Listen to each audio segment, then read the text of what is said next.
Donc c'est un professionnel du paramédical qui va venir directement auprès des patients pour un traitement ou pour réaliser des images pour son diagnostic. Ça va être en IRM, en salle de radiologie, au scanner, tout ce qui est service de médecine nucléaire, radiothérapie aussi, ou aussi les EFSN.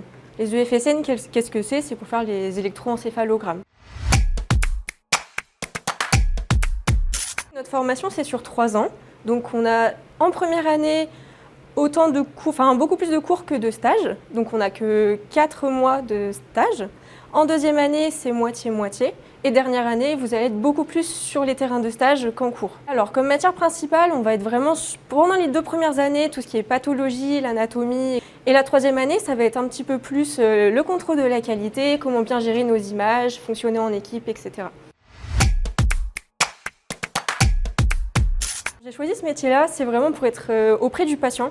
Parce que le contact patient, c'est vraiment quelque chose que j'aime beaucoup, surtout dans mes stages. Et c'est vraiment quelque chose qui me plaît énormément. Donc je voulais être présente pour les aider et les accompagner pour leur diagnostic, etc. Ce que j'aime beaucoup dans cette formation, c'est qu'on est au Simu Santé. Et qu'au Simu Santé, ce qui est bien, c'est qu'on apprend en faisant des simulations, quelquefois des jeux ou un petit peu de ludopédagogie. Et c'est vraiment quelque chose qui me plaît énormément et c'est pour ça que j'ai choisi cette école-là. Pour être un bon futur étudiant manipulateur radio, ce que je conseille, c'est d'être assidu et assez bien travailler ses cours régulièrement. Pas trop, il faut aussi savoir prendre du temps pour soi, mais c'est important de bien travailler les cours quand même.